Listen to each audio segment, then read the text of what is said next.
So if you were interviewing him for a job, what would you say to him? What kind of positions are you looking for right now? Well, with Royal Caribbean, I like to be a porter, a cleaner. I like going to different ports and things. When I was in the service, I went to Korea, Germany, I seen Vietnam. Are you in the Navy or Army. Army? Okay. Yeah. And other than what I was doing, I really like going to them other countries. I like meeting other people. And I think it'll be very exciting to be on the ship, going port to port.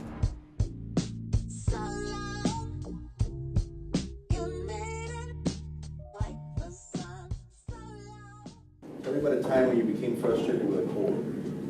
The department where they were taking in payments for credit cards, and I noticed that something was going on with the actual form that we were using.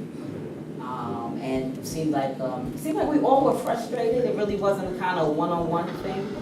That's not really answering the question, but the frustration came from one line on the paper that didn't have the room for the credit card number.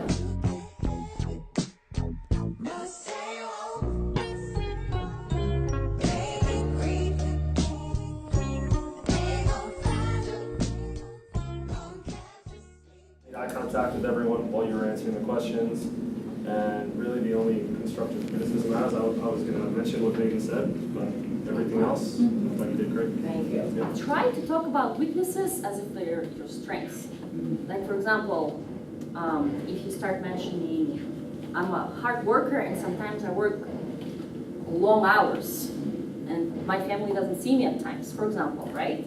And that's a weakness, but at the same time, from the employer's perspective, he's really committed.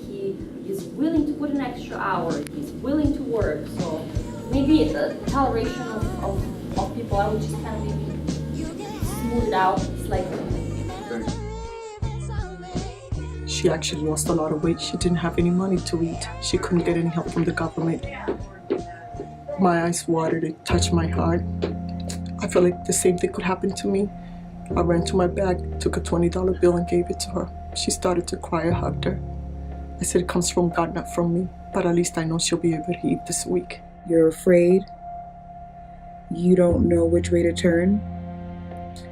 You know, with no family and no finances, and a little one depending on you, it's terrifying. Your donation is doing more than just clothing somebody for a 30-minute interview.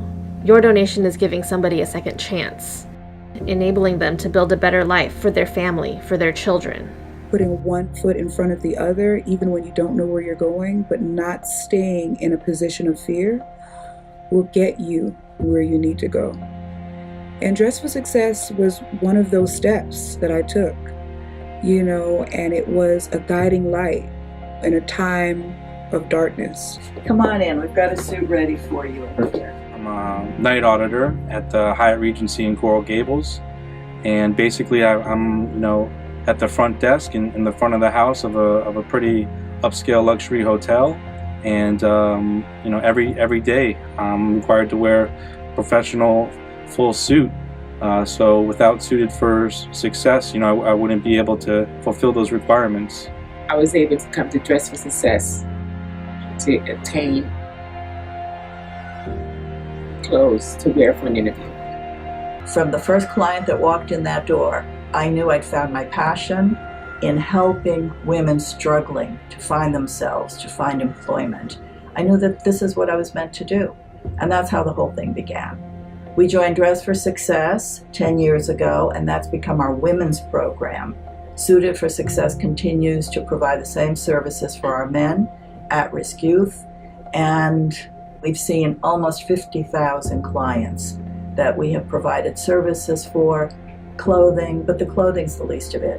More importantly, we do the training and give them the tools they need to be successful on their job interviews. One client comes to mind who left an abusive relationship with a young daughter, and today she's a business owner, and she hires people and she still gives back to the community. To see her child grow, to see her grow as an individual is amazing. I'm Terry Howell, and I'm president of Fresh Start Disability.